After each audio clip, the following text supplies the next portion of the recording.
Shalom Haverim, shalom amigos, bienvenidos al canal, bienvenidos a su espacio, desbloqueando el judaísmo del Nuevo Testamento, el judaísmo del Brit Hadashah, en esta oportunidad con la conclusión de esta serie de tres partes que Bezrat Hashem pretendemos terminar hoy acerca de el popularmente conocido como el nacimiento virginal de Yeshua, este tema tan profundo y tan polémico a la vez que hemos venido discutiendo ya por 3 semanas.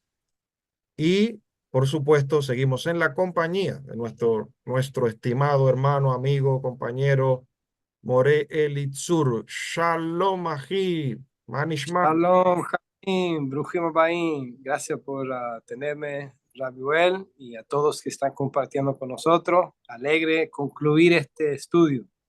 Amén, amén, amén, amén, amén, amén. Bueno, Baruch Hashem. Vamos a entrar en materia bien rapidito porque, bueno, es bien profundo, bien extenso y yo sé que todos los amigos están esperando pues la conclusión, pero antes, como siempre, les agradecemos a todos por el apoyo mostrado en los vídeos anteriores.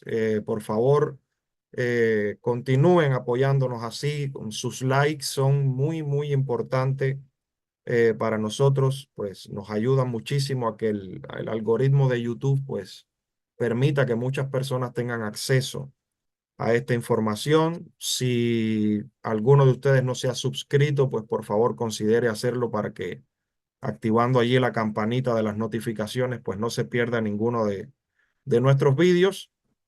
Y por supuesto compartir con todos los que ustedes saben que necesitan y están buscando esta información. Amén. Dicho esto, pues entonces vamos a entrar en materia y bueno, también por supuesto, si alguno de ustedes ha llegado a este vídeo sin ver los otros, pues póngale pausa a este y vaya a ver la primera y la segunda parte que la vas a necesitar para entender esta conclusión. ¿Ok? Bueno, More, pues nuestros hermanos están esperando la conclusión, nuestros amigos están esperando sobre todo que los ayudemos a entender un poco el cómo de este tema, ¿no? Hemos mostrado eh, muchas evidencias, siempre desde la exégesis judía. Hemos puesto las evidencias aquí para que cada cual entonces llegue a sus propias conclusiones. Y sí me gustaría pues pedirle a los amigos que se pasan por estos vídeos que por favor tengan la paciencia de verlos hasta el final, porque a algunos a veces nos envías comentarios juzgando sin antes haber terminado de Sin ver, ver nada. sin ver el video, claro, algunos sin ni tan siquiera verlo o sin terminar de verlo, ¿no? Entonces tengan la paciencia, por favor, no caigan en ese error de cometer un juicio injustificado y mucho menos ahorres el lashon hara, ¿no? Si tenga paciencia, Este juicio va en contra de la persona que quiere hablar juicio sin ni ver el video. Está abriendo su boca en contra de ellos mismos, porque ni saben lo que estamos diciendo. exactamente, Hay que a lo menos ver la información y después dar una opinión o tal vez un debate, pero sin ver a lo menos qué es lo que estamos diciendo, no hay mérito en esos tipos de comentarios. exacto. Y nosotros pues aceptamos los comentarios siempre y cuando estén dentro del marco del respeto, por supuesto. Nosotros aquí no estamos obligando a nadie a creer de ninguna manera, simplemente estamos, repito, poniendo sobre la mesa los argumentos, lo que vamos encontrando a través de nuestros años de estudio, eh, para ponerlos a su disposición y cada cual de una manera respetuosa, pues que haga lo que mejor entienda con estos argumentos, ¿no? Entonces, por favor, Véalo hasta el final y después llega a sus conclusiones. Vamos a entrar entonces en materia. Vamos a, con la ayuda del Eterno, intentar pues explicar un poco el cómo, ¿no? Hemos visto sobre todo el propósito de esto.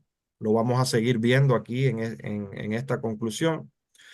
Pero es bien cierto es de que las personas pues siempre tienen esa necesidad de querer saber la explicación de cómo suceden las cosas. Y el problema es, More, que cuando estamos hablando de profundidades del Eterno, de milagros, de maravillas, pues el cómo es muy difícil de entender, ¿no? Porque casi siempre está oculto, ¿ya? Pero Baruch Hashem, que nos ha permitido, pues, nos ha revelado ciertas cosas y esto es lo que vamos a mostrar, ¿ya? Entonces vamos a comenzar, vamos a compartir la pantalla, como siempre hacemos para ayudar a nuestros hermanos a que vean. Ahí está. Para que vayan viendo las diapositivas y vean todos los comentarios que traemos, ¿ya? Vamos quiero comenzar, More, con este comentario del Rambam, porque creo que es la cuestión principal aquí, ¿no? Es sobre todo la polémica principal, el cuestionamiento, la duda, la crítica que siempre se hace con respecto al nacimiento de Yeshua debido a esto, ¿no? Rambam explica y dice, no hay rey en Israel excepto de la casa de David y la simiente de Salomón.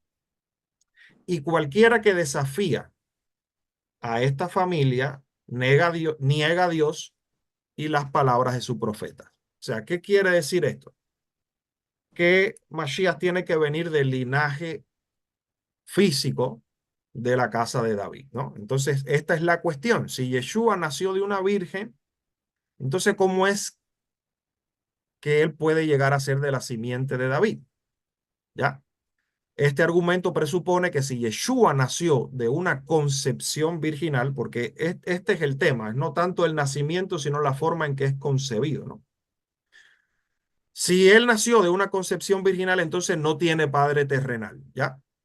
Y si no tiene padre terrenal, según Números 1, Bamidbar capítulo 1, pues entonces no tiene tribu y sin el linaje paterno necesario para recibir el trono de David, por lo tanto no puede ser el Mesías, ¿ya?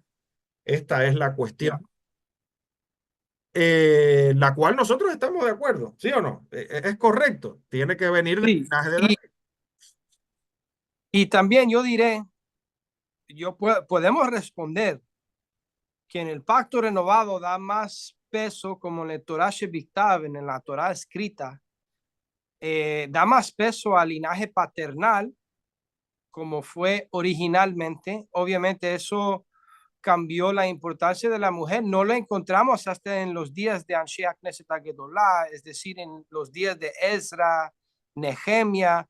Ahí ellos sí decidieron que tiene que también ser por madre israelita o judía, por tanto asimilación en aquel tiempo que regresaron. Pero antes de eso siempre todo fue por padre.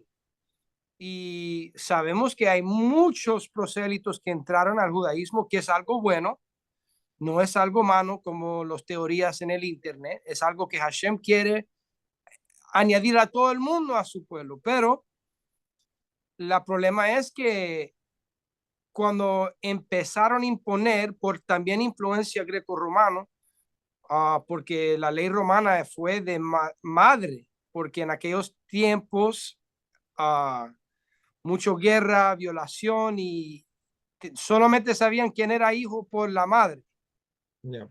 no siempre por el padre. Pero la Torá dice por padre. Y el pacto renovado, nosotros sí tenemos dos líderes de uno, el que empieza, Yohanan Hamadbil, Juan el inmersor, que fue de la línea de su padre de la casa de Aharón. Y Yeshua, sí, nosotros creemos en un concepción que hay un milagro, igual como Isaac, igual como Samson, igual como Hanoch, Noah, Malquisedec, pero es la semilla de la casa de David. 100% estamos de acuerdo. El que no cree en milagro, eso es algo que ellos tienen que buscar a pedir a Hashem. Si uno no cree en los milagros de cómo Eliyahu fue llevado en un nube a los cielos o cómo Hashem partió las aguas, si quieres buscar la ciencia por tu fe, eso es tu decisión, pero discutir cómo ocurrió un milagro, interesantemente, nadie lo hace con todos los otros milagros de la Biblia, Ya, pero cuando llegamos a este tema, hay un problema en querer investigar técnicamente cómo ocurrió el milagro. Si van a venir con ese tipo de pensamiento, hay que hacerlo con todo. Hay que hacerlo con todo milagro que ha sucedido en el Tanaj. Cómo sanaron los leprosos científicamente. Pero nosotros que somos de fe, que realmente creemos en la Torah Shebiktav, en la Torah escrita, y también apreciamos las tradiciones de nuestros sabios, pero damos más peso a lo que está escrito. Y el pacto renovado empieza con esa prioridad, y es por eso que nuestros líderes son descendientes de Aarón y de David, y no son prosélitos que casaron con judías como Herodes o Akiva, gente que son de linaje pagano que casaron con judías. Nuestros líderes son judíos de parte de padre y también de madre, porque sabemos quién fue padre y madre de Yohanan Amatbil y sabemos quién fue padre y madre de Yeshua. Simplemente que nosotros creemos que ambos nacieron de una forma milagrosa. correcto. Y como tú dices, con respecto a todos los demás milagros, nadie pues se interesa mucho en saber el cómo técnicamente ocurrió todo, o científicamente, darle una explicación. Pero cuando llegamos a este tema, pues interesantemente la gente quiere entender el milagro, ¿no? Entonces, lo que estamos diciendo desde el principio en esta serie es que, por favor, es un milagro.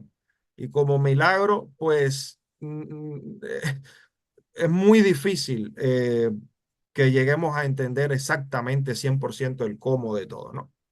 Pero bueno, El técnico. lo técnico, exactamente. Lo técnico. Vamos a proseguir y vamos a ver algo que es muy importante, y es que incluso, como ponemos aquí, la duda con respecto a este tema, al nacimiento, a la concepción de Yeshua, incluso tener duda acerca de esto es profético. ¿Por qué? Porque no es el caso de Yeshua el único ni el primero a través de o alrededor del cual existe una duda en cuanto a su procedencia, en cuanto a su linaje, en cuanto a su paternidad. Eh, Esto es algo que ya ocurrió y por lo tanto vemos en la escritura que es una pintura profética de lo que pasaría en el futuro. Por ejemplo, el caso clásico de Isaac, Isaac Avinu, de quien vimos la semana pasada, que es otro nacimiento milagroso, y vimos en los sabios que ellos comentan que es mesiánico, ¿ya? Entonces, mira lo que dice Midrash Tanjumá con respecto a Isaac. Como la escritura decía, Isaac, hijo de Abraham, así es como está en la Torá, Isaac, el hijo de Abraham, tenía que decir esto, Isaac, hijo de Abraham. Abraham engendró a Isaac porque los escarnecedores de la generación decían que Sara había concebido de Abimelech. ¿Te acuerdas que a Sara, Abimelech, como mismo hizo Faraón, se la lleva? Y entonces como ellos son muy ancianos, como ella era estéril, supuestamente ya se le había pasado la edad para concebir y Abraham vino era muy anciano, pues, ¿qué dicen? ¿Qué empezaron a decirlo? como se dice hoy en día, los chismosos de la época, ¿no? Oh, ese no puede ser hijo de Abraham, tiene que haber sido hijo de Abimelech, ¿no? Por lo Ya. tanto, ¿qué dice el Midrash que hizo el Eterno? Dice, ¿qué hizo el santo bendito sea él? Moldeó los rasgos del rostro de Isaac para que se parecieran a los de Abraham, y todos atestiguaron que Abraham había engendrado a Isaac. Este es el significado de lo que está escrito aquí. Isaac, el hijo de Abraham, porque aquí está la prueba de que Abraham engendró a Isaac. O sea, el punto es Otro paralelo. otro paralelo. El punto es de que la duda acerca del nacimiento de Yeshua, todos los cuestionamientos, todas las críticas, eh, es algo que no es novedoso, es algo que ya la Torá está anticipando porque ocurrió, por ejemplo, con Isaac, y esto es profético, también ocurrió con David, se puso en duda la procedencia de David, si era legítima o no. Entonces ya el hecho mismo de tener dudas sobre el tema, este es el punto, el hecho mismo de tener dudas sobre este tema, ya esto es profético porque el mismo Eterno lo estableció así. Y mira cómo lo explica este rabino, Shalom Rosner, en una obra que tiene un título interesante, Las raíces turbias de Melech HaMashiach. Él explica de la siguiente manera y dice, está claro en Sifrei Kabbalah, a menudo cuando Hashem requiere traer algo increíble al mundo, un gran mataná, o sea, un gran regalo, él lo viste con un atuendo feo e indecoroso, por así decirlo, para que las fuerzas de persecución que el mismo Akadosh Baruj Hu creó no puedan ponerse de pie y tratar de evitar que venga al mundo. Así que Akadosh Baruj Hu trata de esconderlo debajo de la alfombra para que los fiscales no se den cuenta. Y dice él, ese es Melech HaMashiach. Cuando Akadosh Baruj Hu quiere traer a Melech HaMashiach al mundo, no puede hacerlo de una manera en la que todos se den cuenta. O Sí, sea, interesante. que es súper interesante este concepto, este entendimiento de que eh, la llegada del Mashiach a este mundo como todo regalo de parte de Hashem, de algo especial, de algo increíble, de algo milagroso, viene envuelto en una especie de situación turbia, escondida, que se pone en duda, que no todo el mundo se dé cuenta, para de esta manera evitar las fuerzas negativas contrarias a lo que Hashem quiere hacer, que el mismo Hashem fue quien las creó. Y es lo mismo con los Midrashim sobre Abraham. Y en el mismo Torah escrito sobre Moshe, Rabbeinu. Moshe tiene que estar escondido. Cuando entró dice que la luz estaba iluminando todo el cuarto. Le llamaron Tobia porque era bueno en conexión de los días de creación. Muchos paralelos, muchos paralelos. Es un, está codificado, ¿ya? Por todo. Es que la gente tiene que saber que hay, como en el cristianismo hay diferentes escuelas de pensamiento, diferentes denominaciones. Aún en el judaísmo hay los que son mekubalim, cabalistas. No significa que todos son del mismo conclusión, sino que buscan el mundo espiritual profético, y los que son influenciados más por el pensamiento greco-romano de Europa, de lo racional, que no es malo, es bueno también pensar cómo hacer las cosas prácticas. El problema es cuando eliminan todo lo profético y de emuná y de fe, todo del origen del Medio Oriente, por influencia de muchos de los cristianos a su alrededor, de los prosélitos que entraron, de todo ese mundo de filosofía racional y técnico.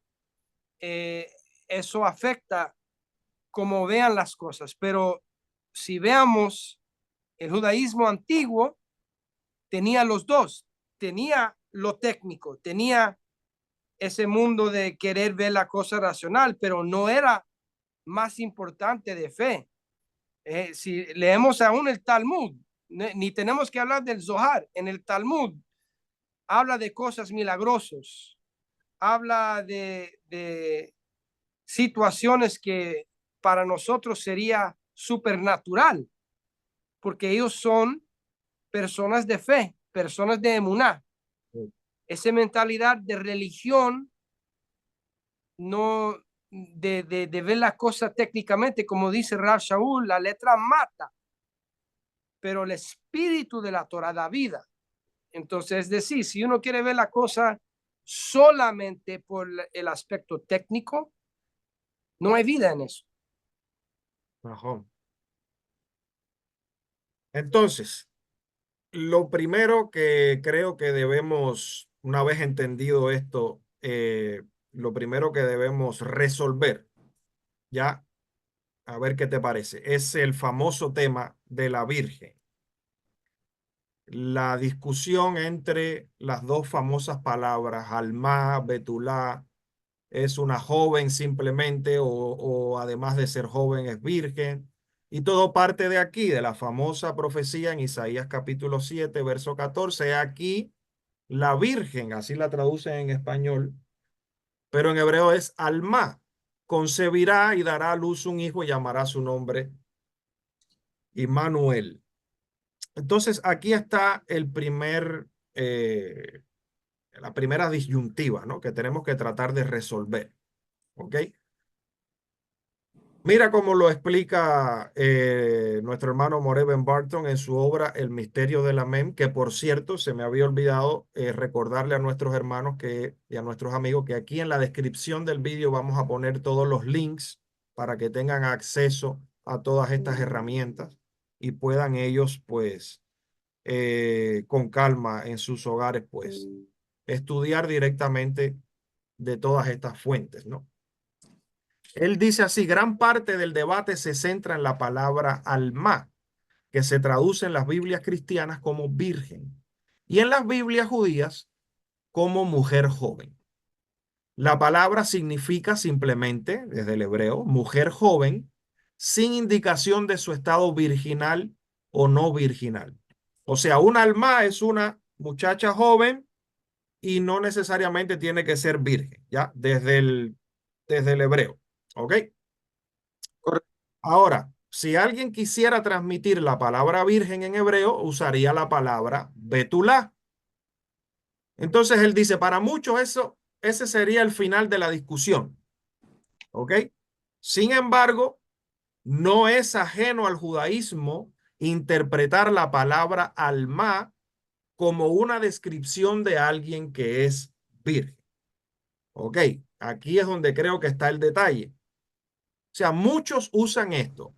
Isaías 7, el hebreo es alma, por lo tanto, fin de la discusión, no es una virgen, sino que es simplemente una muchacha joven, ¿ok? Porque alma es mujer joven, sin necesidad de que sea virgen o no. Para virgen en hebreo es betulá.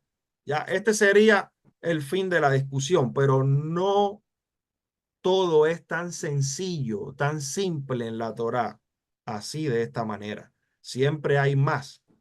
Y como él dice muy bien aquí, no es ajeno al judaísmo interpretar al ma como alguien que es virgen. O sea, también se puede usar al ma para alguien que tiene la condición virginal como para alguien que no la tiene.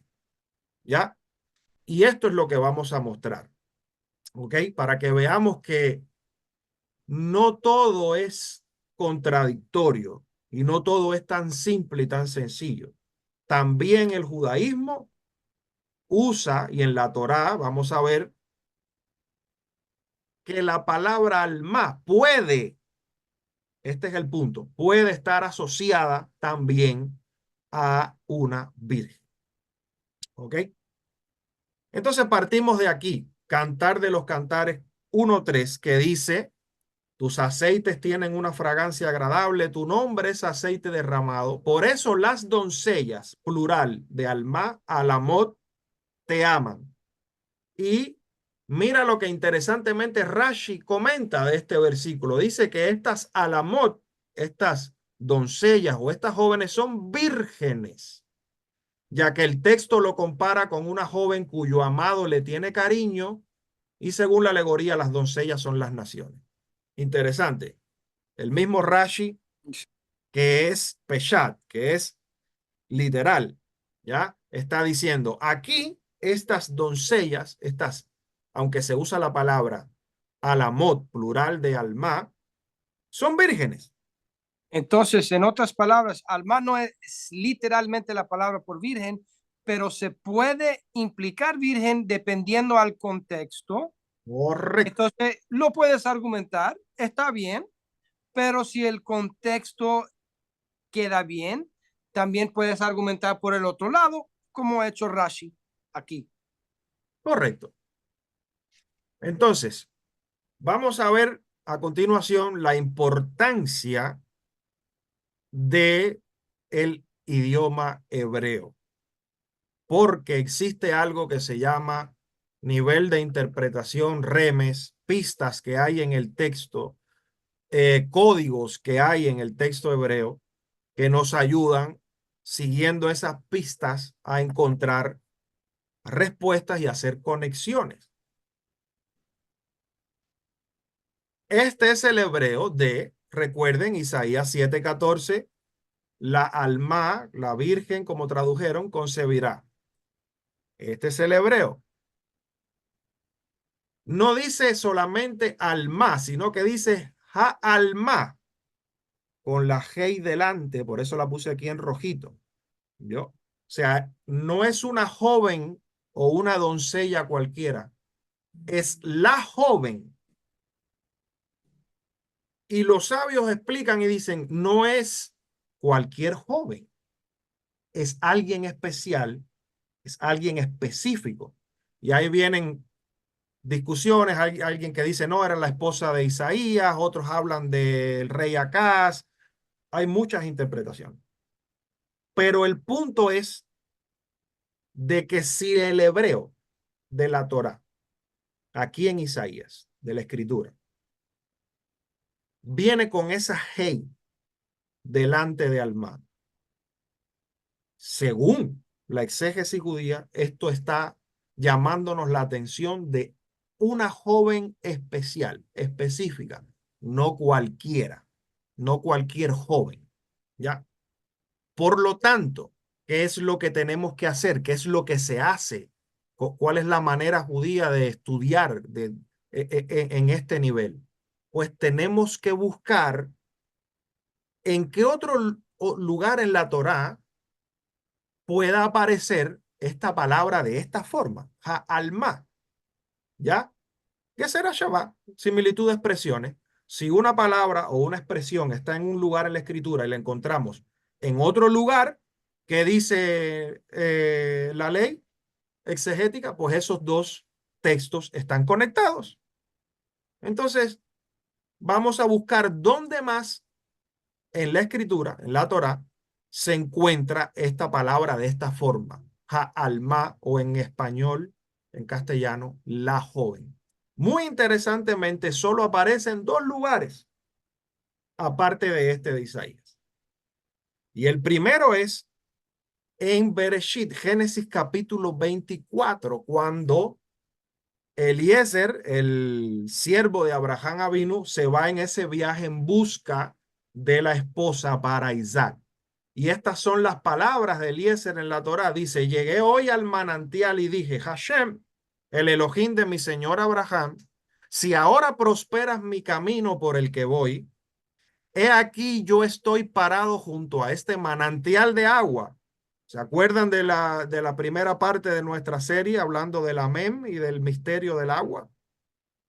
Suceda que la doncella, aquí está, Alma, que sale a sacar a quien yo le diga, por favor, dame un poco de agua de tu cántaro para beber, y ella me dirá, bebe, y yo también le daré a vuestros camellos, sea la mujer que Hashem ha designado para el hijo de mi Señor.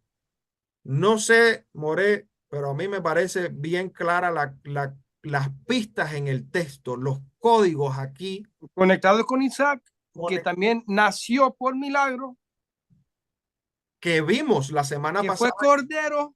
Isaac también fue cordero. Es Lo un dice, nacimiento lo milagroso llamó C en capítulo 22. y que si se recuerdan y pueden ir al final de nuestro video de la semana pasada, la segunda parte, el comentario de los sabios que dice que Isaac no nace producto de la gota del semen podrido, ¿no? Que lo va Exacto. a al final. O sea que muy interesantemente, el otro lugar donde aparece esta Jaalma, la doncella, Y para no olvidar con ese pensamiento que tiraste ahí, antes de todos los sacrificios, tenía que ser santificado Har Moriah, ese monte donde iba a tener los sacrificios, con el sacrificio de Isaac, que la palabra se, que lo traducen como cordero, puede ser solamente tres cosas que se aplica a esa palabra. Un cabez, que es un cordero, pero se puede también significar una cabra. ya, Y se lo usan para Isaac en capítulo 22. Elohim yireh lo hase beni, o leolá, que dice que Elohim va a proveer un tipo de cordero, cabra, o usted, mi hijo Isaac, que obviamente fue amarrado con los dos pedazos de árbol en su espalda. El árbol murió en el árbol. Iba a ser sacrificado para santificar antes de los sacrificios de Aarón. No hubiera sido ningún sacrificio recibido si no fue santificado primero por el Hijo único, que el primer que le llama Ben Yehidja, tu único hijo, es Isaac. Entonces, es decir, Isaac santificó el monte para todos los sacrificios y Yeshua lo concluyó. Entonces, si Isaac tenía que nacer milagrosamente para santificar ese monte, entonces el último para concluir todos los sacrificios tendría que ser también por un nacimiento milagroso. Baruch Hashem, Nahom, correcto. Por lo tanto, esta doncella especial no es otra que Rivka, la que llegaría a ser la esposa, como dice aquí la frase Eliezer, una frase que creemos que es un código, el hijo de mi Señor. ¿Ok? ¿Qué se dice de esta doncella, de Rivka, de esta Alma, antes de Bereshit 24:42, del versículo, de estos versículos que acabamos de ver? Mira lo que se dice acerca de ella en el versículo 16. La joven era muy hermosa a la vista, virgen, ningún hombre la había conocido. O sea, Betulá. Esta Jaalma, esta doncella, la joven específica, en este caso Rivka, es también una Betulá, y aquí está la prueba de cómo, que este es el punto que estamos siguiendo para que no nos desenfoquemos. Esta es la prueba de cómo una alma y sobre todo esta alma de la profecía de Isaías puede ser también una Betulá, como lo vemos codificado aquí en el caso de Rivka. ¿Dónde está la otra escritura? ¿En qué otro lugar se encuentra esta palabra Jaalma? ¿Hablando de quién? Pues el otro lugar es Shemot, Éxodo capítulo 2, cuando dice, la doncella Jaalma fue y llamó a la madre del niño. ¿De quién estamos hablando? Estamos hablando de, ¿se acuerdan cuando la hija del faraón encontró a Moshe, el bebé, dentro de esa canastita? ¿Quién estaba vigilando la canastita? Su hermana la hermana de Moshe, que, qué casualidad, entre comillas, porque sabemos que no creemos en las casualidades, se llamaba Miriam, ¿ya? Es El decir, es mismo un nombre. matriarca. Conexión con Isaac, el que iba a ser sacrificado como cordero, y conexión con Moshe, El con la primer mujer de redentor. Isaac. Hay conexión con Isaac por la mujer de Isaac. Otra manera de ver esto, Hashem no solamente trabaja por los hombres, él está trabajando también por mujeres justas. Ah, Con Isaac le dio Rivka y Moshe tenía su hermana, que ambos son redentores. Moshe es un redentor, pero también su hermana tiene que ser parte de esa redención. También es una justa, es una profeta. Entonces, ahí estamos hablando de no solamente cualquier doncella. y que según los sabios, ¿cuáles eran los méritos de Miriam, la hermana? Mitad Tzadikim Mejaperet es uno de los que viene de mente, que también da agua, da vida, pero también con ella es una de las personas que menciona que el muerto de los justos da expiación. Amén. Ella está conectada con ver Miriam, el pozo, la roca que daba el agua. Y nos quedamos mal con ambas religiones con esto, porque para el cristianismo solamente se enfoquen en su versión de Jesús, y en el judaísmo de hoy en día a veces no quieren hablar de estos temas porque no quieren dar pistas de lo que creen el pacto renovado, pero en realidad todos los justos tienen que ver con esto. Y para nosotros no hay problema. Todos los justos tiene que ver con la expiación, con milagros. Solamente que el Mesías principal va a ser más milagroso, va a ser más poderoso. Pero igual, todos los justos de nuestro pueblo han sido parte de esta obra de Hashem, trabajando a través de los tzadikim. Ajá. Entonces, entendiendo esto, vamos a poder entender, valga la redundancia, que nunca vale, decía una profesora mía de lengua y literatura española, vamos a poder entender lo que estaba en la mente, por ejemplo, de Mateo cuando hace todo su midrash, ¿ya? ¿Cómo podemos resumir este midrash de Mateo en su evangelio? La alma, esta joven especial, Alma, la mujer joven, cuyo nombre es Miriam, es una betula a quien ningún hombre había conocido, que era incapaz de dar a luz, y ella está conectada con el agua, la mem, ¿ya? Y está, Recuerda esa pista de las aguas para ¿ya? después. Es fundamental. ¿Y está designada para quién? Como dijo Eliezer, el Hijo del Señor, que dice Isaías es Immanuel, Sara Shalom, el príncipe de paz, el príncipe. ¿Ya? Esto es, amigos, hermanos, esto es judaísmo, esto es exégesis judía, esto son pistas en el texto, esto es nivel de interpretación, remes, la manera, la mente judía, cómo funciona, siguiendo las pistas, los rastros proféticos en la escritura. Y yo quisiera concluir esta parte con tres conexiones, añadiendo y 100% apoyando lo que acabas de decir. Está mezclando obviamente diferentes pasukim, versículos, y haciendo las conexiones en un midrash sobre la vida de Yeshua. Y podemos añadir, Amos 5:2 dice, cayó la Virgen de Israel y no podrá levantarse ya más. Entonces, la Virgen de Israel, de cómo se usa la palabra en los profetas, Nafla velotosif cum betulat Israel. Caído también puede ser murió, levantar también resurrección proféticamente.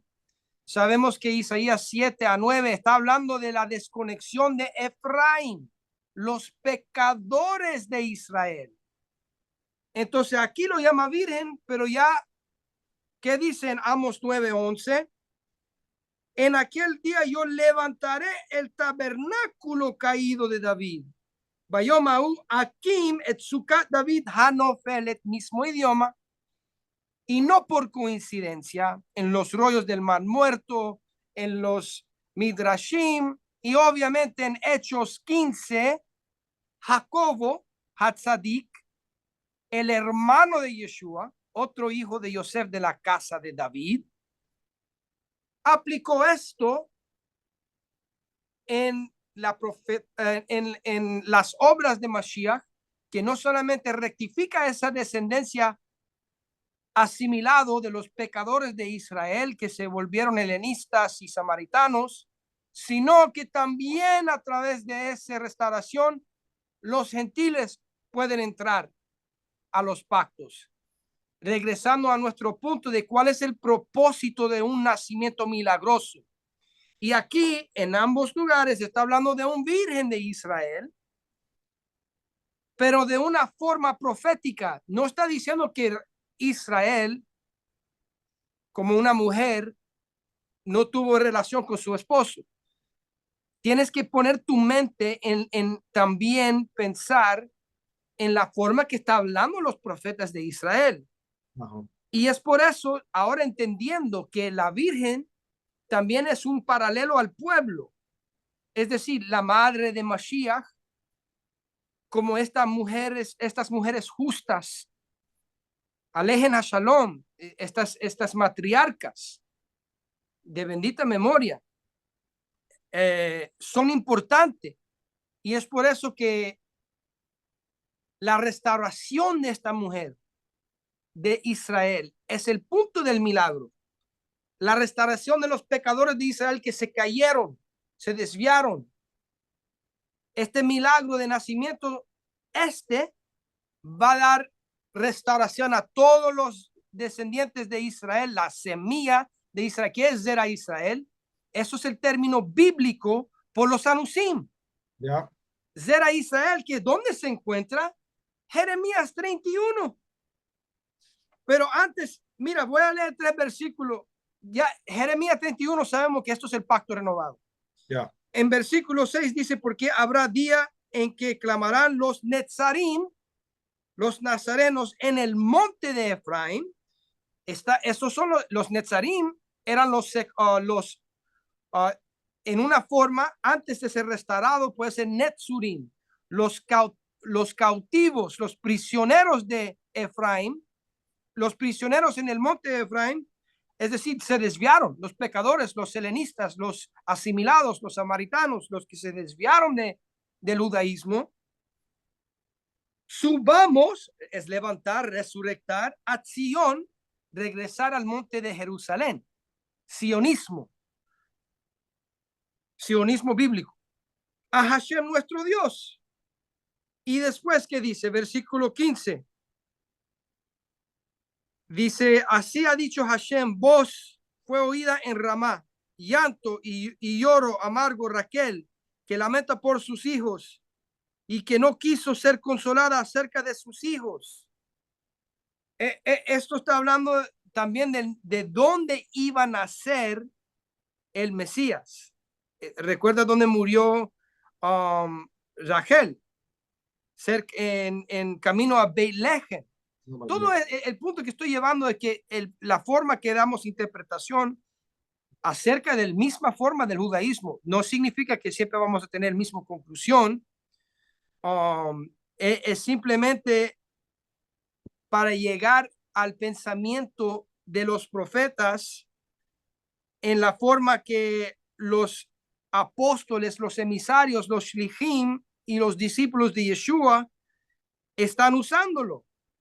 Y este versículo dice, o este capítulo, disculpa, en versículo 21 dice, establécete señales, ponte majanos altos, nota atentamente la calzada vuélvete por el camino por donde fuiste, virgen de Israel. Ok, 21. Dice otra vez, ¿cuál es la palabra que está usando? Shuvi Betulat Israel. Ahora llegamos al 31. Y 31 dice, he aquí que vienen días que dice Hashem, en los cuales haré nuevo pacto renovado con la casa de Israel y con la casa de Yehudá. Dos aspectos. Israel son los pecadores, Efraín los asimilados, Judá los que se mantuvieron dentro del judaísmo, mantuvieron su identidad. No como el pacto que dice sus padres del día que tomó su mano para sacarlos de la tierra de Egipto, porque ellos invalidaron mi pacto. Ellos, no él. Aunque fui un marido para ellos, dice Hashem. Pero esto es el pacto, haré con la casa de Israel. Ahora no menciona a Judá. ¿Por qué? Primero hay que restaurar los pecadores, los desviados. Después de aquellos, dice Hashem, daré mi ley en su mente. Los que no tienen Torah necesitan regresar a la Torah. Pero ¿quiénes son estos? Versículo 36. Si faltarán estas leyes delante de mí, dice Hashem. También es una conexión con Mateo 5, quedamos en tema. También la descendencia de Israel faltará. Zera Israel. Zera Israel son los descendientes físicos de los padres. ADN va por el cromosoma, Y cromosoma, padre a hijo. Y esto es lo que está siendo restaurado. Por eso Yeshua sí viene de la casa de David. Yohanan sí viene de la casa de Aarón. Nuestros líderes no son prosélitos como Akiva y Herodes. Pero el punto de todo esto es que ¿cuál es el propósito del milagro? La gente que quieren discutir sobre el milagro no pueden discutir que solamente hay un rabino, un movimiento que ha traído todas las naciones del mundo a la fe en el Dios de Israel. Y cuando los prosélitos como Akiva cambiaron y rechazaron los mesiánicos y rechazaron también la restauración de los 10 tribus y rechazaron también el lugar del Ger Toshav, es decir, el prosélito que empieza con los 7 sin tener que ser Brit Milá inmediatamente, es un ataque de traer la luz de Hashem al mundo. Solamente hay un grupo de judíos que lo hicieron y son los mesiánicos, los ebionitas. Pero el punto es que eso es la restauración de los hijos caídos, del Virgen de Israel. Ese es el propósito de todo este milagro. Entonces no hay que enfocar en cosas que realmente uno se puede perder en eso. Imagínate si la gente que dicen en creer en la Torá, realmente creemos que fue el dedo de Hashem que escribió los 10 mandamientos. ¿Cómo es esto técnicamente? Esta gente no cree en la Torá. Lo que son del enemigo y son enviados a causar confusión, igual como el Erev Rav desde el principio, y querer causar división en cosas que ni están viendo que el milagro es que recibimos los 10 mandamientos, los 10 dichos. ¿Cómo Hashem lo hizo? ¿Fue su dedo? ¿Fue luz? ¿Qué fue? Eso Hashem va a revelar en su tiempo. Nosotros simplemente enfocamos en lo importante que lo recibimos. Lo tenemos la Torá. Tenemos Mashiach.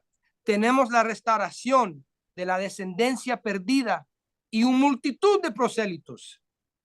Y con eso nadie puede discutir. Y precisamente lo estamos estudiando esta semana en Parashat Yitro. Yitro, que es otro ejemplo de que la Torá es para todo, alguien que viene de fuera a formar parte del Y pueblo. además, yo quiero decir que qué interesante. El mundo judeo-cristiano, yo digo judeo-cristiano, un término político del occidente, Ya. por ejemplo, los Estados Unidos. ¿Quién rescató a los judíos en la Segunda Guerra Mundial? ¿Quién está apoyando a Israel ahorita mismo? todo eso es en el nombre de Yeshua. Y dentro de ese mundo se está saliendo el mesianismo para hacer una puente dentro del judaísmo y el origen del cristianismo. Y el mesianismo es un puente, regresar al judaísmo bíblico, porque si hay cosas que hay que rectificar en el judaísmo también, porque el judaísmo del primer siglo no existe hoy. Pero sí, la mayoría es bueno, porque la mayoría viene de la Torá. Solamente que en el exilio hay que entender que hay cosas que sí cambiaron y hay que regresar un poco, menos que el cristianismo. El judaísmo tiene menos que rectificar que el cristianismo, pero ambos lados tienen cosas que necesitan rectificar. Pero no creer en los milagros de Hashem es absurdo y no tiene, uno puede, repito, pues no tienes que estar de acuerdo con nuestras conclusiones. Simplemente estamos diciendo, si tu pensamiento no permita que Hashem puede hacer milagros, usted no cree en la Torah. Tienes un problema, claro. Entonces, viendo hasta aquí que este concepto no es ajeno al judaísmo, lo estamos viendo por la misma Torá, o sea, la Alma, la joven, es también una betulá, puede ser también una virgen.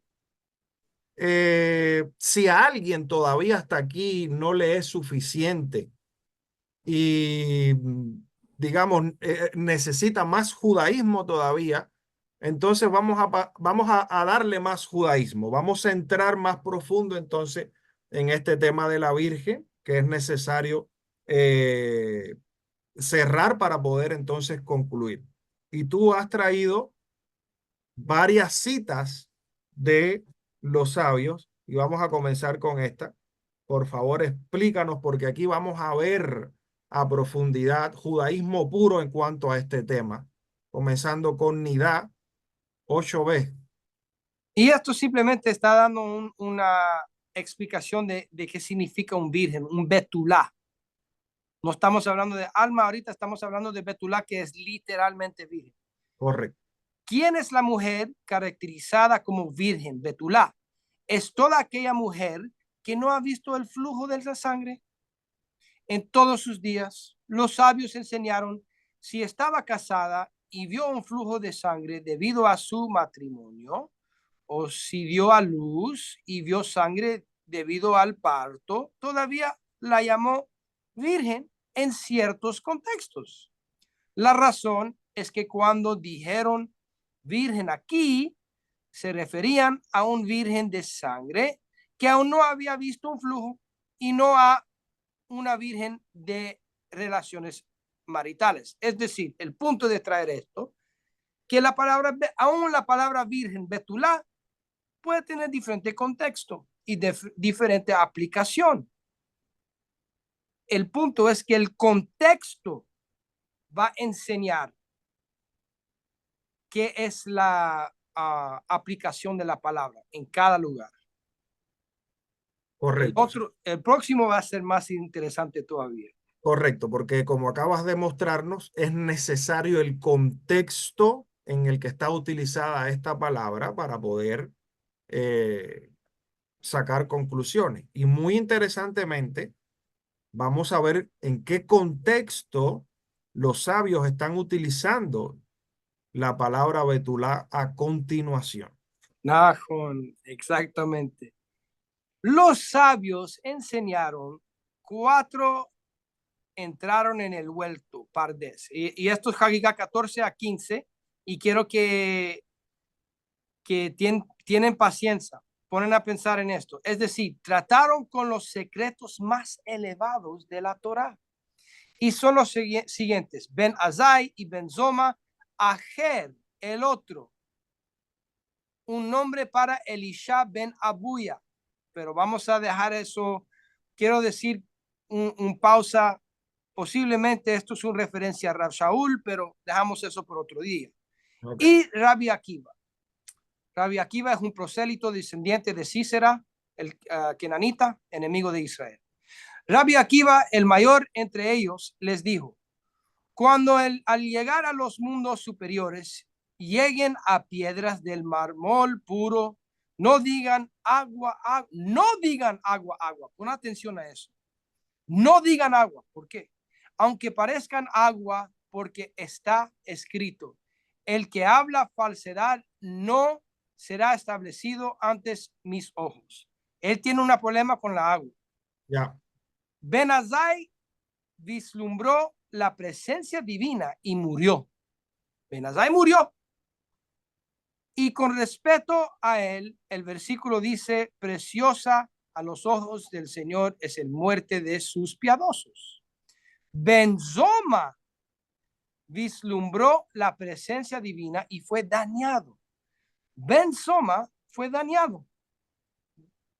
Quiero que pones mente en eso. Es decir, perdió la cabeza. Es una acusación. Y con respeto a él, el versículo dice, ¿has encontrado miel? Como hasta que te baste, no sea que te hartes de ella y la vomites. Ajer cortó los brotes de los árboles jóvenes. En otras palabras, se convirtió en un hereje.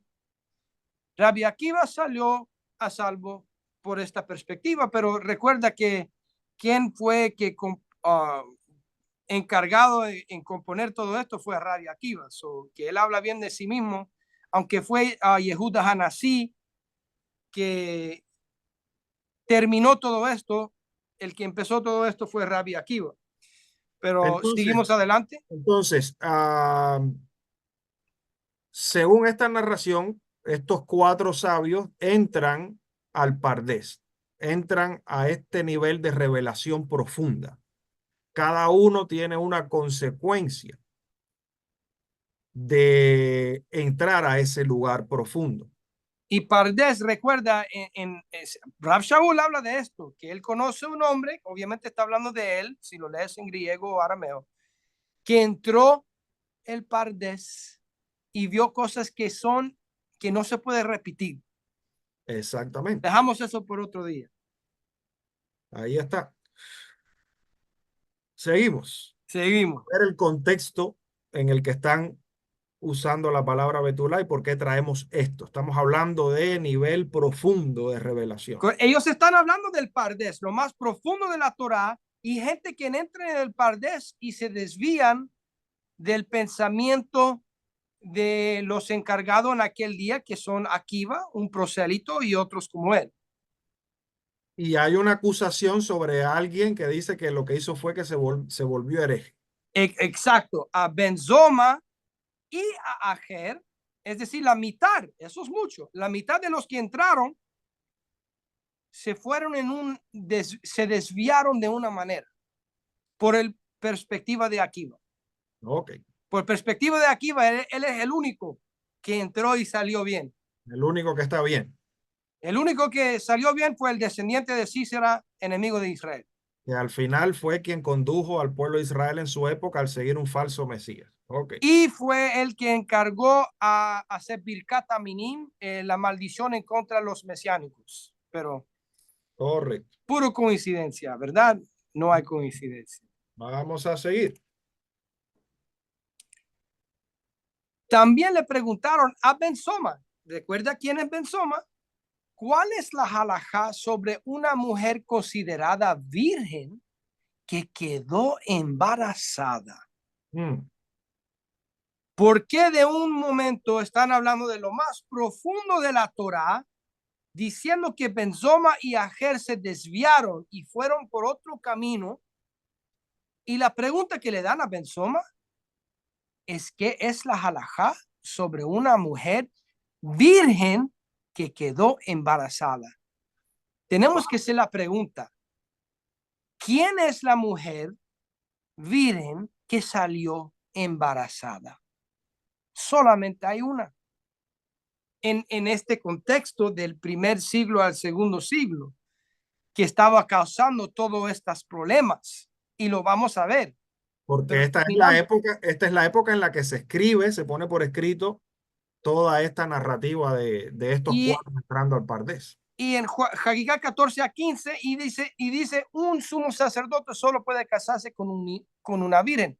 Una pregunta, Miriam, de madre maternal, es descendiente de la familia de sumo sacerdote en el pacto renovado en el libro de Lucas, por Ujú. eso es prima de la madre de Johanan, que también Michelle. tuvo Johanan por forma milagrosa. Coincidencia, no creo. ¿Tiene permiso casarle con ella? Mira, todo esto está en código. Si lo crees ver en los Peshat, entonces te quedarás tipesh.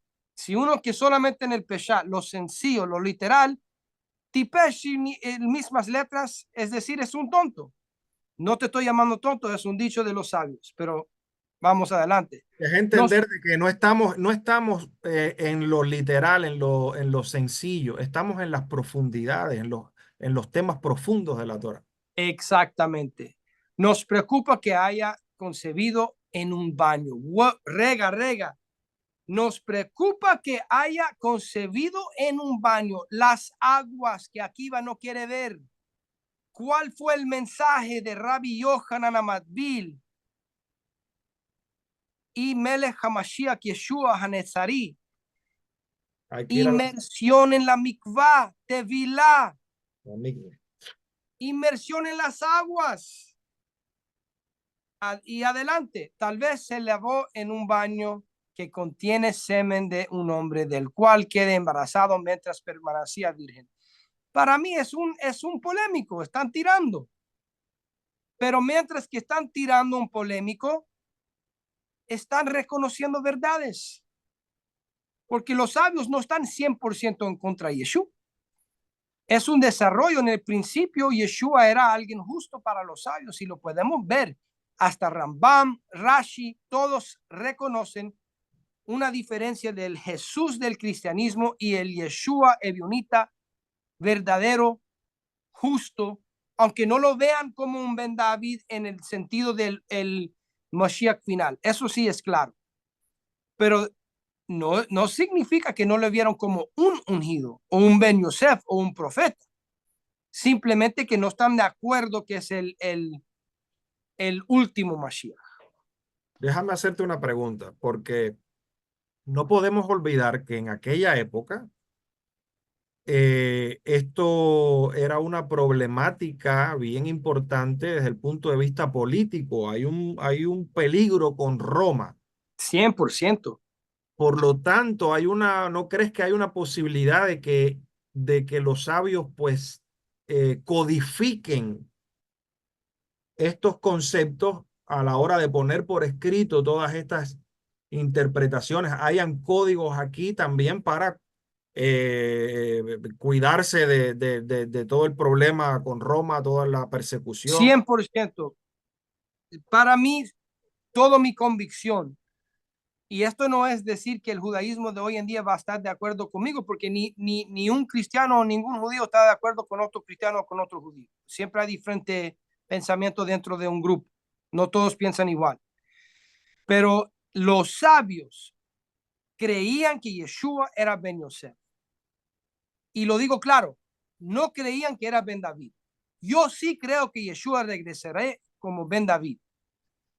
Pero es suficiente ver que los sabios sí entendieron que Yeshua tenía un nivel profético y que fue un justo, que sentían, no todos, es mejor decir, un remanente de los sabios, porque obviamente hay gente como Akiva que querían seguir a gente falso y Akiva no creía en la restauración de los tribus perdidos, no creía en lo que dice la Torá sobre el Ger Toshav y no creía en aceptar a los mesiánicos, entonces no todos los sabios, pero es decir, hablamos de los cuatro grandes acá, dos veamos que son del pensamiento mesiánico, uno dice que murió, no sabemos, puede ser que se fue en otro camino, y solamente uno, el prosélito, hijo de Císara, es el único que se quedó bien y fue el que transmita esta información y después Rabbi Yehuda Hanassi lo compone, pero uno tiene que hacer la pregunta, si yo estoy hablando de mí, normalmente yo voy a hablar bien. Y si yo Exacto. estoy hablando de las personas que están, que son mis oponentes, es probable que yo voy a decir algo en contra de ellos. De que están equivocados.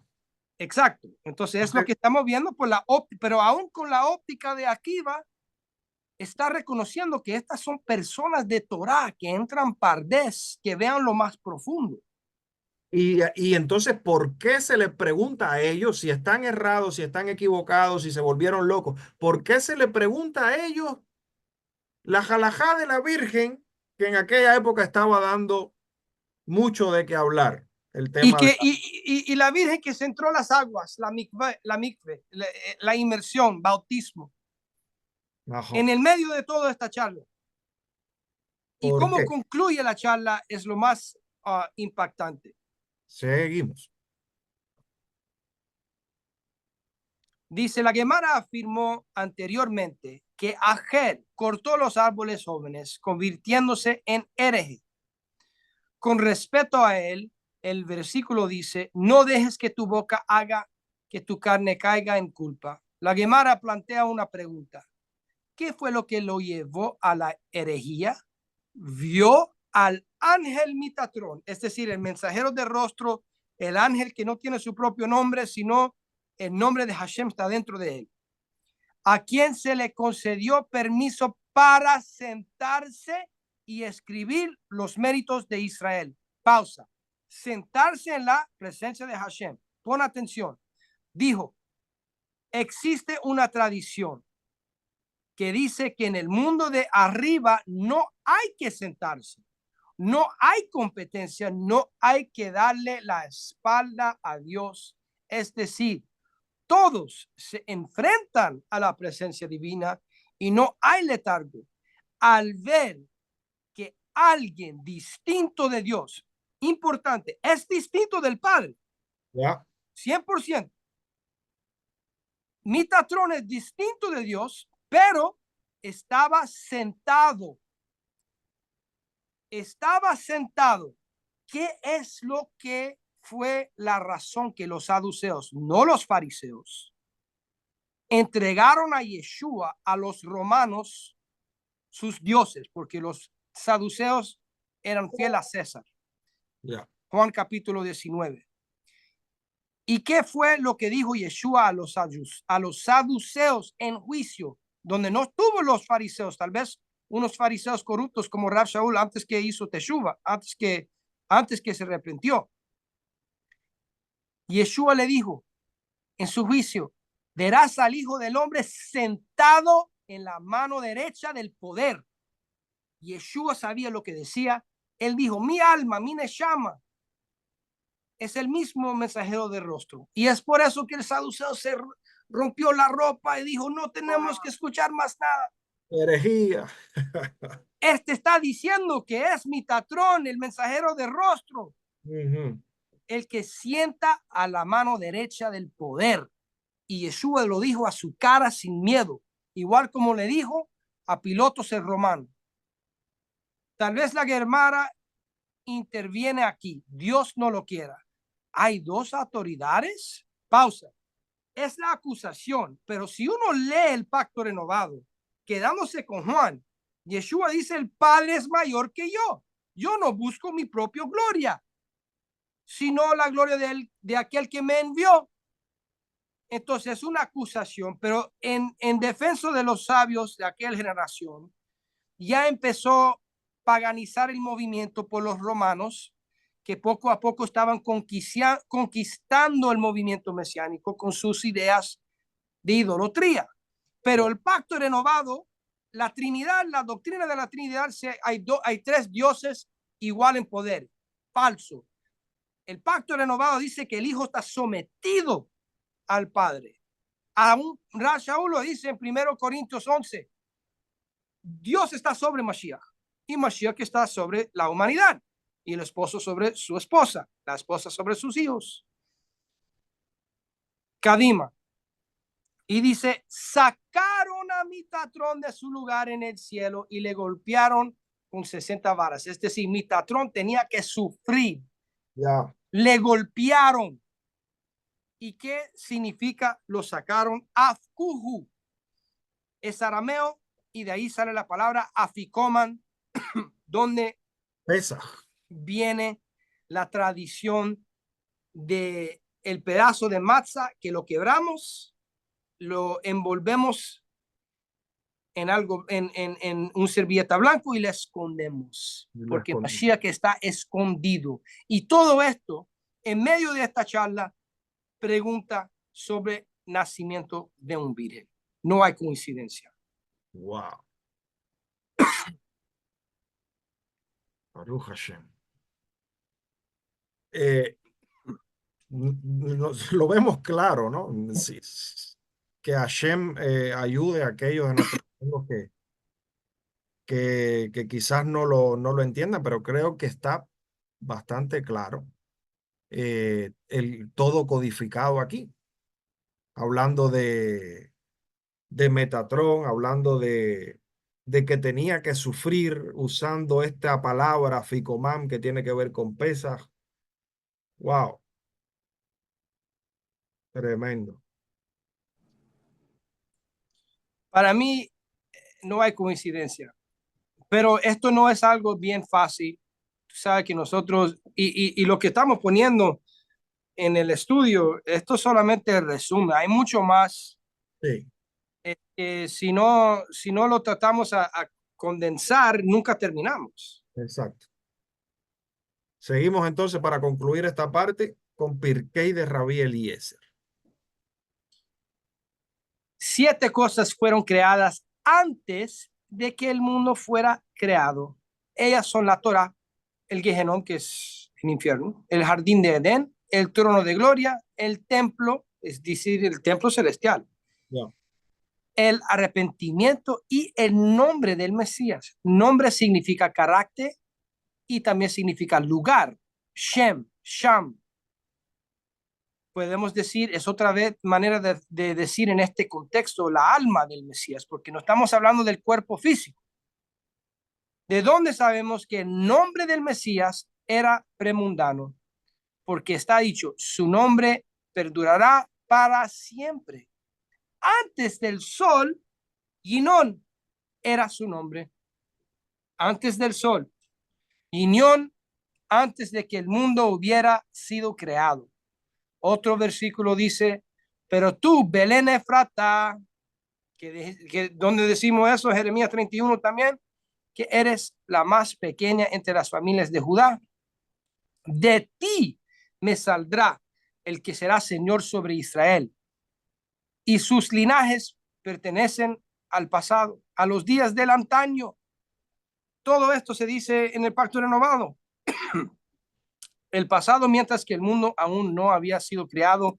Y quiero mencionar, hermanos y hermanas, en Bethlehem no hay judíos hoy en día.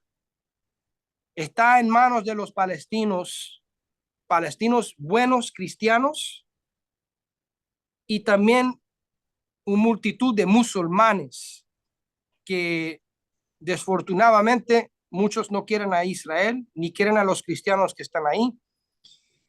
Y no hay espacio para un judío ser nacido allá hoy en día o en tiempos recién. Solamente hay uno y su nombre es Yeshua. Entonces, la pregunta, si este es el contexto en el que está inmerso el tema de la virgen que sale embarazada,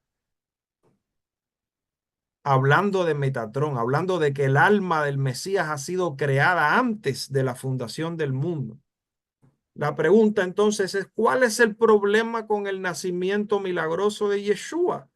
Si estamos hablando de alguien cuya Neshama está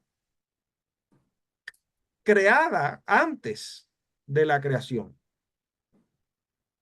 O sea, ¿cuál es el problema? ¿Por qué queremos hacer un problema de algo que está por encima muchas veces de nuestro entendimiento, es algo de los niveles superiores. Entonces, este es el contexto donde está el secreto de la virgen que sale embarazada. Incluido, Metatron, incluido la preexistencia, la precreación, o dígalo como mejor usted quiera, de el nombre del Mesías, el carácter del Mesías, el alma del Mesías. Como tú dices, lo que él mismo le dijo sin miedo frente a frente en el juicio a los saduceos. ¿Ya? Por eso entonces es acusado de herejía. Entonces, como acabamos de demostrar, usando solamente exégesis judía en los niveles más profundos que podemos llegar a tener la capacidad de manejar, no hay ninguna contradicción en que la joven esta sea también una betulá, sea también una virgen. ¿Cómo reconciliamos entonces con el cuestionamiento del linaje del trono de David? Porque tiene que haber una unión física, ¿ya? Para la concepción. O mejor dicho, ¿cómo respondemos el cómo? ¿Ya? Sí, porque no dice la palabra no dice la Torá. No hay un ley que dice que Hashem no puede dar milagro, que no en la Torá dice que Isaac no puede nacer por milagro, que Abraham tiene que tener relaciones con su madre Sara. No dice eso. Exacto. Esos son cosas que las personas están diciendo. Nosotros estamos basando en el texto. Enseña tu argumento por el texto primero y después también por las interpretaciones de los sabios de Israel. Y nosotros incluyemos los sacerdotes del rollo del mar muerto, Filón, Josefos, el pacto renovado y también los sabios, los rabinos. Nosotros investigamos con todo el pueblo de Israel, no solamente el grupito que nos da, que nos llama la atención. Exacto. Y precisamente hablando del pacto renovado, vamos a ver cómo los evangelios contradicen esta afirmación, porque en varios lugares en el Brit Hadashah, Yeshua es referido como el Ben David, el Sí. hijo de David, o sea, linaje físico, simiente de David. ¿Ya? Por ejemplo, aquí están. En Lucas 1:69, con Sejaría, el ciego de Jericó en Mateos 9 y 10 lo llama Ben David, la mujer cananea en Mateos 15 lo llama Ben David, la multitud que pregunta lo llama hijo de David en Mateos 12:23, en la famosa entrada triunfal en el 21:15, el Ben David, el mismo Rav Shimon Kefa, el apóstol Pedro en Hechos 2:25, es hijo de David, y Pablo, Rav Shaul, en Hechos 13:22, segunda de Timoteo 2:8 y uno muy claro que es Romanos capítulo 1 verso 3. También Lo Johanán, más claro que hay. Johanán, Juan 1:45 y en Apocalipsis 5:22. En todos estos lugares es llamado hijo. Quisiera leer Juan 1:45 para que lo escuchan. Exacto. Dice, Felipe halló a Natanael y le dijo, hemos hallado a aquel de quien escribió Moshe en la Torá. La Torá habla de Mashiach. Así como los profetas, si creemos en los profetas, a Yeshua, el hijo de Yosef, de Nazaret, el nazareno. Yeshua ben Yosef. Yeshua, el hijo de Yosef, que nació por milagro, no es nada nuevo. Exacto. No es nada nuevo para Abraham con Isaac. No es nada nuevo para los padres de Samson. No es nada nuevo para su primo Yohanan. no es nada nuevo para Melquisedec, para Hanoch, para Noah y tantos más. Aún Abraham vino por todos los Midrashim y Sefer Hayashar, nacieron por milagro. ¿Cuál es el problema? Exacto, es hijo de José físicamente.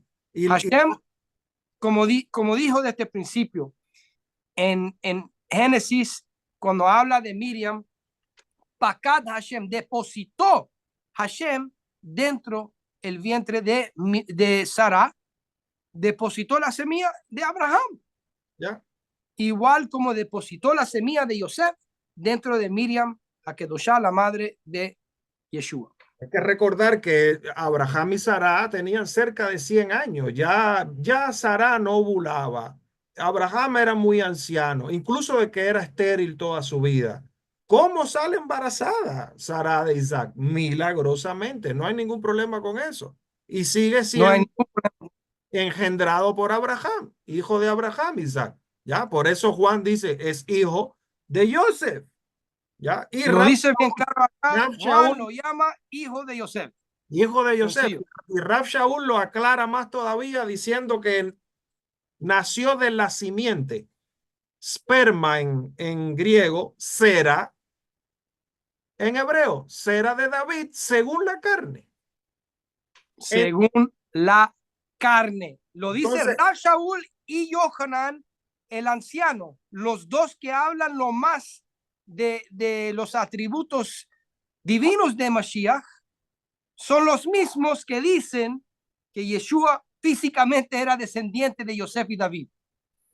entonces, en otras palabras, no es un problema que la madre sea virgen, según el judaísmo, esta interpretación, para que sea descendiente físico de la simiente de David, Hashem puede ser lo que quiere. porque es un milagro de Hashem, ¿ya? Entonces, de nuevo, ¿cómo se entiende esto? Ya que vemos que ser virgen no es un problema para que haya una concepción física de la simiente de la casa de David, pues tenemos que entender un concepto judío a la manera judía que el cristianismo histórico o la iglesia católica, dígalo como usted quiera, lo tergiversó y lo llamó el pecado original. Es una tergiversación de un concepto muy conocido en estos niveles profundos de interpretación en el judaísmo llamado el consejo de la serpiente. Y con esto vamos ya a ir cerrando, porque aquí, mis hermanos, mis amigos, y quiera Hashem que todos puedan ser capaces de entender, aquí se encuentra el clic de la cuestión, entendiendo este concepto llamado el consejo de la serpiente, para diferenciarlo de la teología del pecado original que estableció el cristianismo histórico. Hay que empezar, como siempre, por la Torá. Hay un problema que nos impide ir al Beit HaMikdash, ir al templo, cuando el templo estaba en pie. Y es la impureza ritual que se alcanza debido a ciertas cosas. Pero la mayor impureza, el mayor nivel de tumat, es la muerte. Por lo tanto, así dice la Torá, Levítico Vayikra 15:16. Si alguno tuviere emisión seminal, lavará toda su carne en agua y será inmundo hasta la tarde. O sea, el flujo de la emisión seminal produce impureza.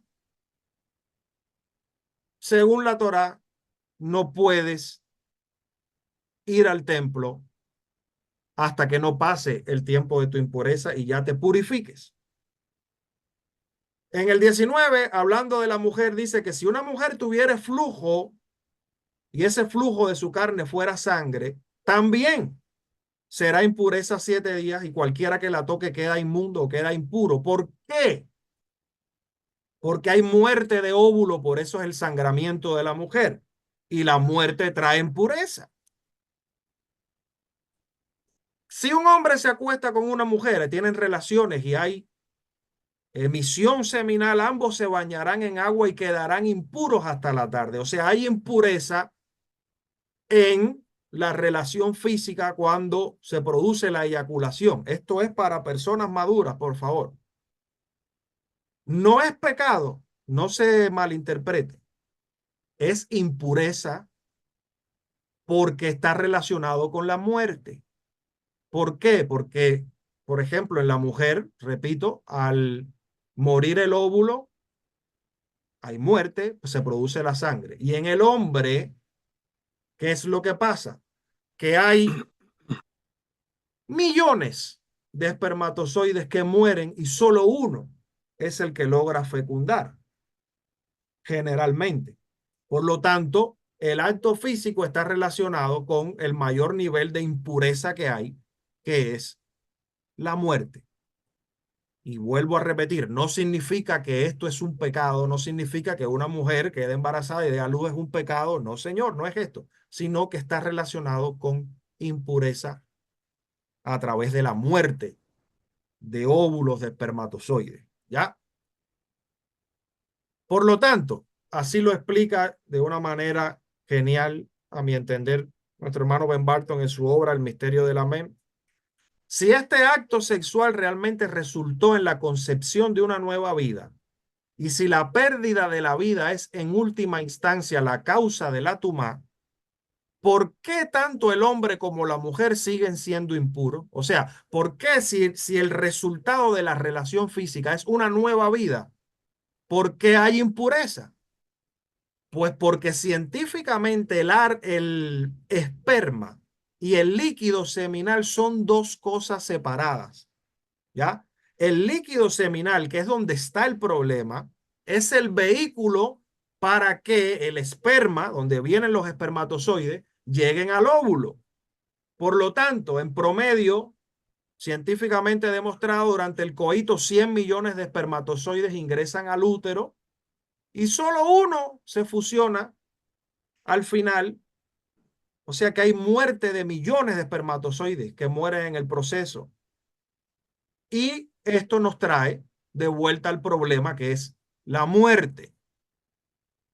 Es bien entendido y explicado por los sabios que dicen que si Adán no hubiera pecado, el parto sería muy diferente.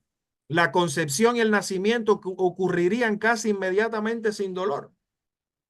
Como se dijo anteriormente, el estado de tumá, o sea, impureza ritual, no es pecado. Sin embargo, es el resultado del pecado, lo que nos lleva al concepto del consejo de la serpiente. O sea, para que todo el mundo entienda con palabras prácticas, cuando el matrimonio tiene relación, el hecho de que se concibe una vida, aún así, que esto no es pecado, esto es bueno, es una bendición, una nueva vida que viene al mundo, aún así hay impureza ritual porque hay muerte de millones de espermatozoides. El problema está en ese vehículo de transportación del esperma, donde se produce la muerte de millones de espermatozoides dentro del ovario, el útero de la mujer, producto, o sea, como resultado del pecado. ¿Cuál pecado? No el hecho de que tengan una relación, sino el pecado del principio de Adán y Jabá, que cuál fue haberle hecho caso a la serpiente. Por eso se llama este concepto el consejo de la serpiente, que el cristianismo malinterpretó y lo llamó el pecado original, diciendo que todo es una muerte espiritual y de que todo el mundo ya entonces se va para el infierno si no hay aquí un proceso que ellos establecieron que hay que hacer. No, esto está hablando de muerte física. Hay una muerte física, el ser humano pasa a ser inmortal y eso va dentro de el líquido seminal debido a haberle hecho caso a la serpiente. Eso trae muerte, eso trae impureza. En Pirkei Avot dice así: Akiva ben Acabia ben Mahalel dijo, sepa de dónde vino, de una gota pútrida o podrida de semen. ¿Qué significa esto? Lo explica, por ejemplo, Shnei Lujot Abrit y dice, desafortunadamente el hombre ni siquiera logró pasar una sola noche en Gan Edes antes de pecar. Desde entonces, las nuevas generaciones de hombres son el producto de la gota maloliente del semen, es decir, el semen que está contaminado por el contaminante residual de la serpiente original. En otras palabras, algo pasó físicamente por haberle hecho caso a la serpiente y haber desobedecido a Hashem, que nos trajo muerte.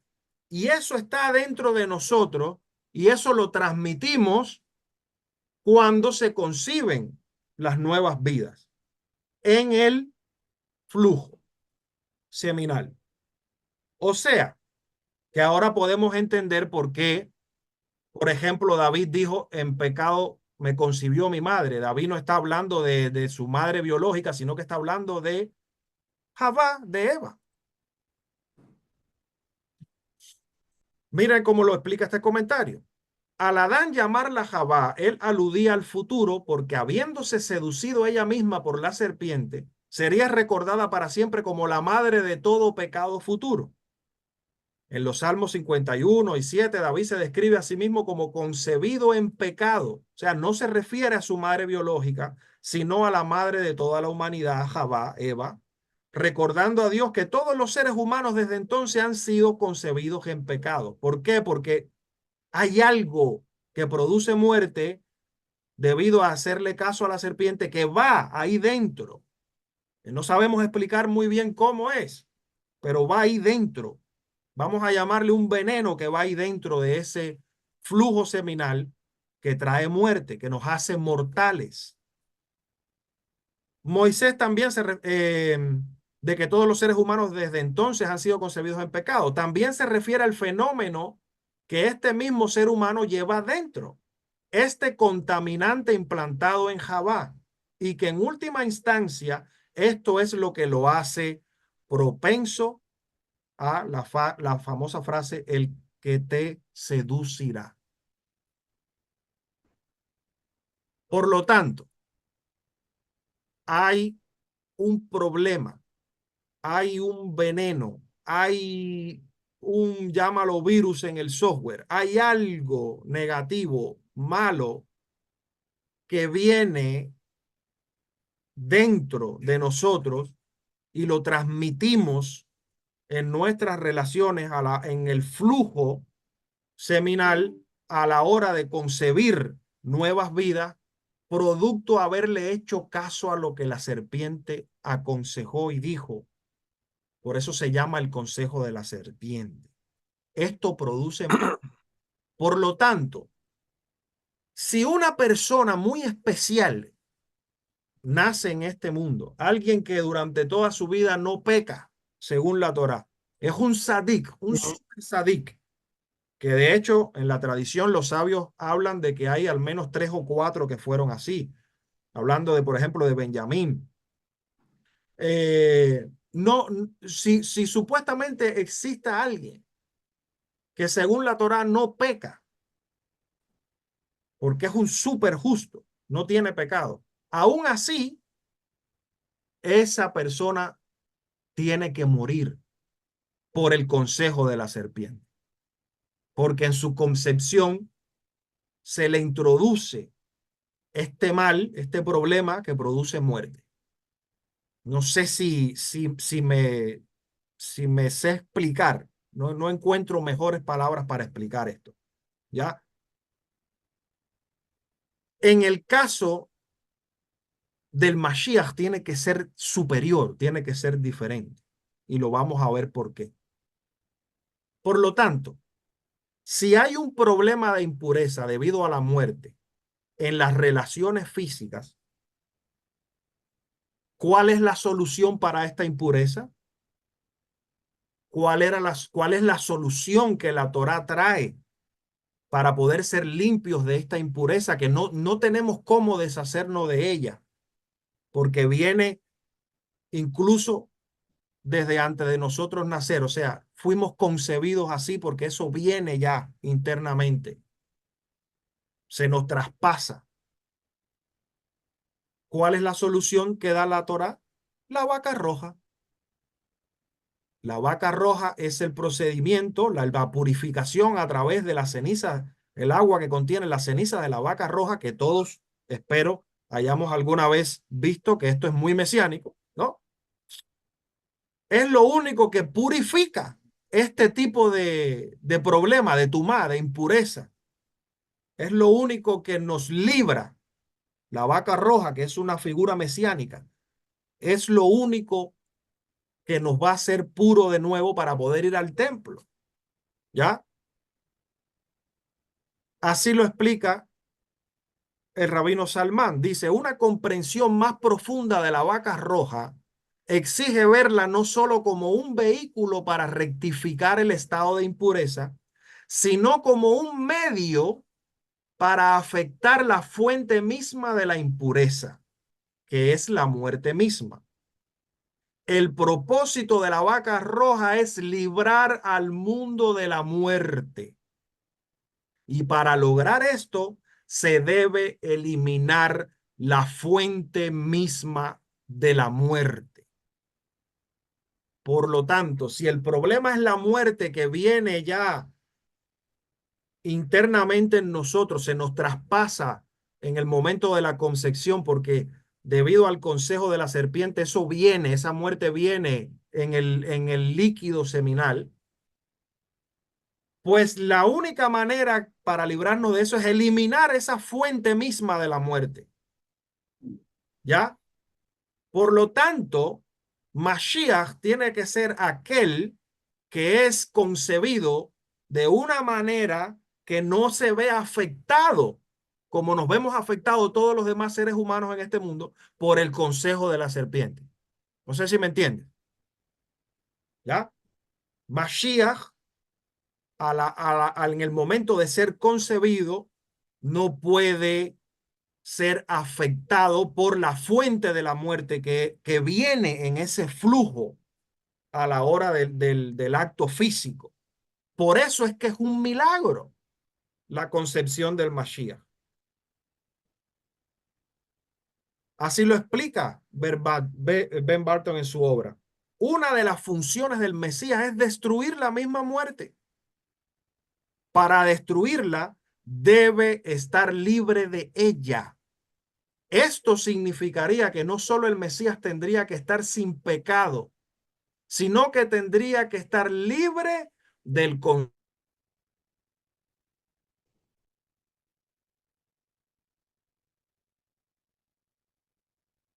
de la serpiente. Por lo tanto, Mashiach no puede en el momento de su concepción ver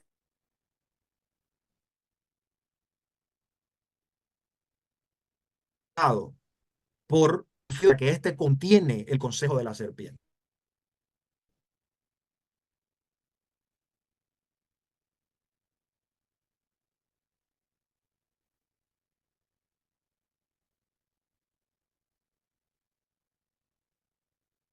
Me dice que hay problemas con el internet. Si se, si se pausa, yo vuelvo a repetir. ¿Ya? ¿Está bien ahora? Ok. Decíamos, no hay entonces ningún problema con que la madre sea virgen para que Hashem, milagrosamente que lo puede todo, tome la cera, la esperma de Joseph para que ella quede embarazada y así entonces no se vea afectado el niño, que la nueva vida que va a surgir de que se le transmita este mal, esta muerte que viene, conocida como el consejo de la serpiente. Ya es como lo que se dice hoy en día en palabras técnicas, científicas modernas, una inseminación in vitro o algo así. De alguna manera que no nos pregunten cómo, porque no somos limitados. ¿Quién puede entender eso? De alguna Es manera, que el Dios te... así como lo hizo con Abraham, de alguna manera agarró a Hashem la esperma de Joseph para que Miriam, aún siendo virgen, saliese embarazada, para que esta nueva vida sea superior, para que no se viese afectado por el consejo de la serpiente y no nazca con esa impureza, con esa muerte que llevamos todos los seres humanos. Por eso han habido personas en este mundo, grandes sadiquín, que si estamos de acuerdo con la tradición, unos 3 o 4 de ellos no cometieron pecado, pero aún así tuvieron que morir porque nacieron con ese problema dentro. El Mashiach es superior. El Mashiach no tiene esto. Por eso el Mashiach no solamente no tiene pecado, sino que no se ve afectado por el consejo de la serpiente.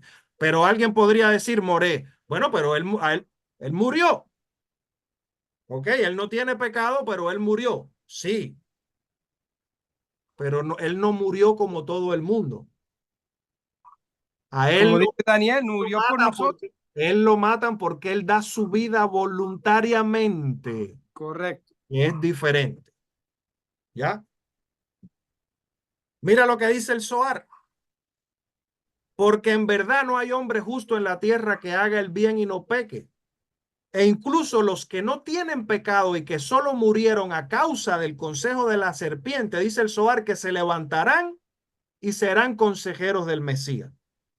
Si estos justos que solo murieron por el consejo de la serpiente, en la resurrección van a ser consejeros del Mesías, ¿cuánto más el Mesías que es superior a todos ellos? Obviamente tiene que ser superior. No está afectado por el consejo de la serpiente, porque su concepción es milagrosa. Porque Hashem puede hacer eso y mucho más.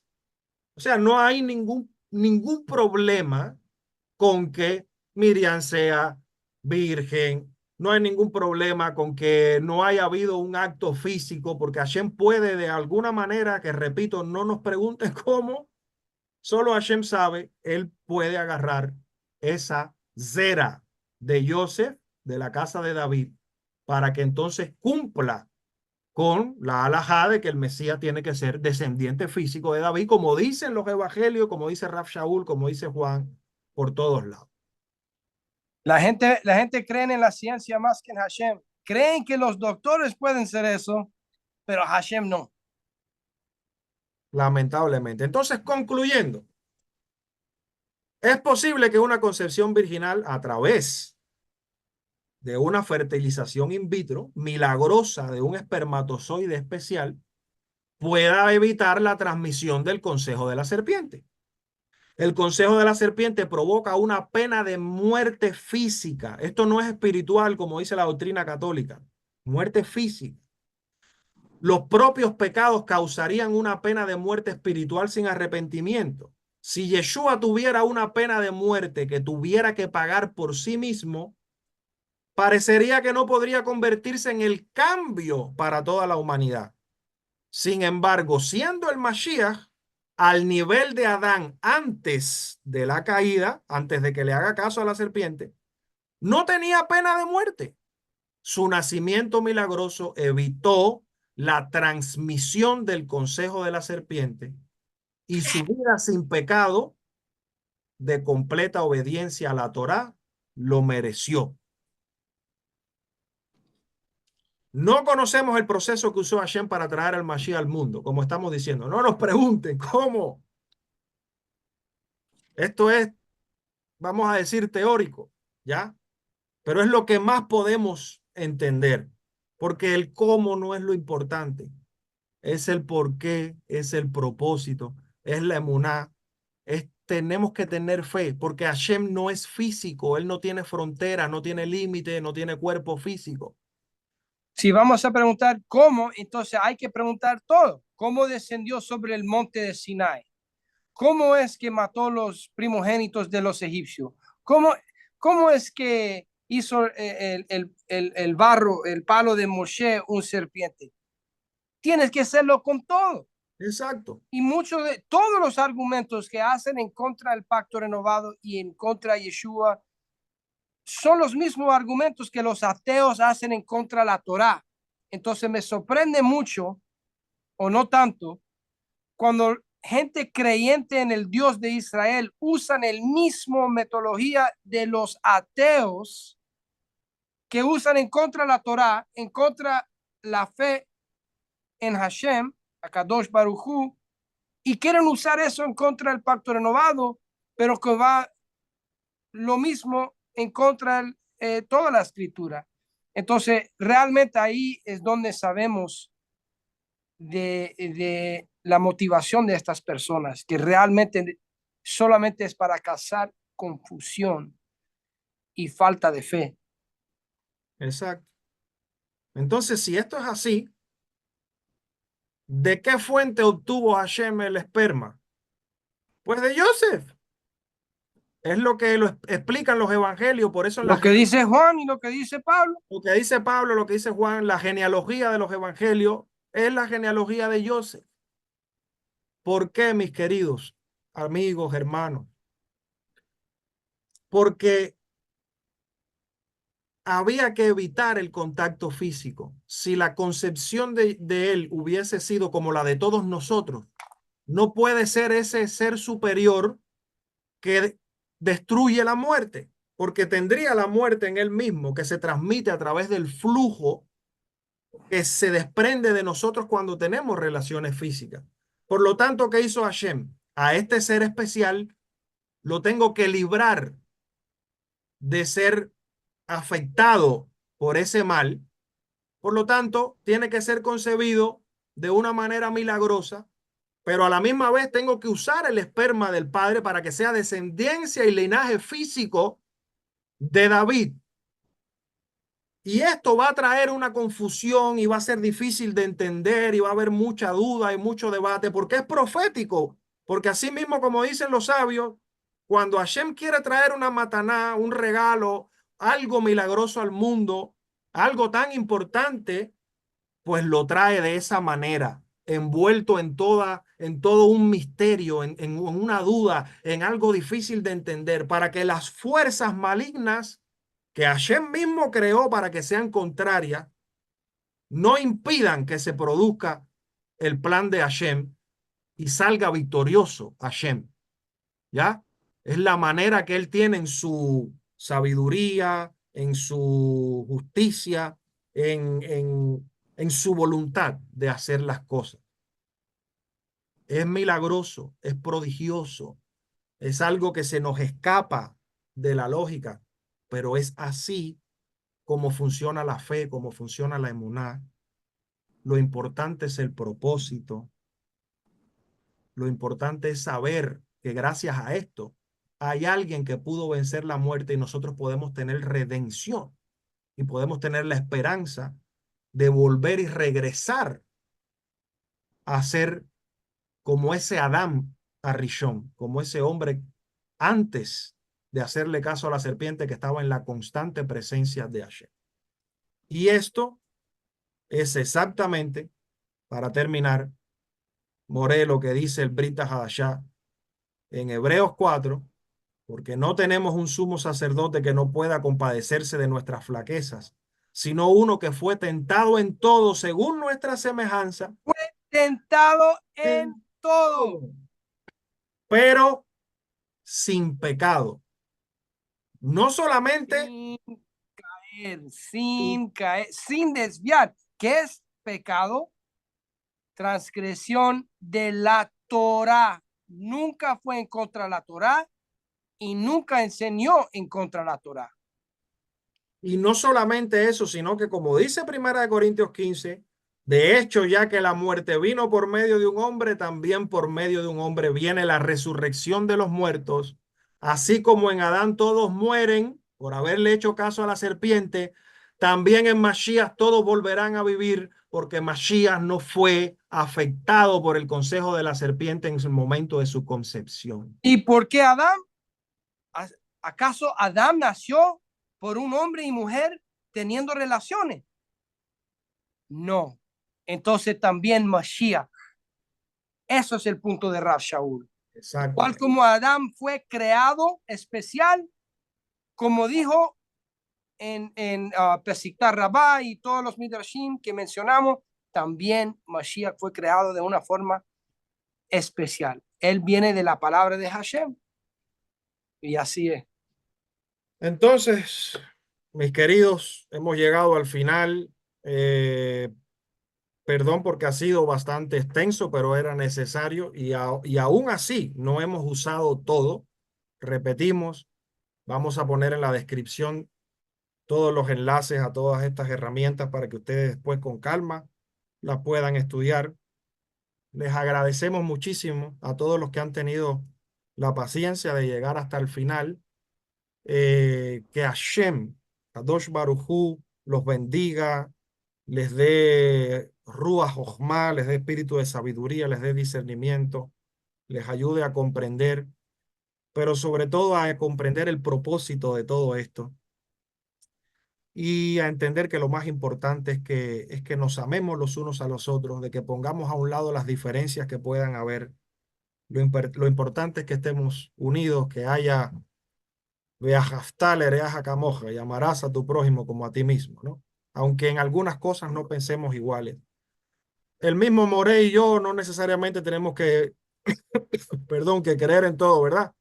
Pero somos hermanos, nos amamos y eso es lo más importante de todo. Así es. Gracias, More, por haber llegado hasta aquí. Amigos, queridos hermanos, que Hashem los bendiga, los guarde. Recuerden sus likes, suscríbanse, compartan.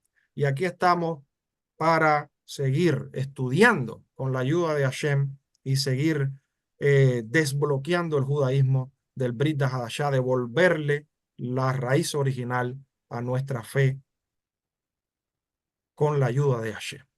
Hashem Yeshua. Shalom, Alejem, Javerim. Shalom a todos.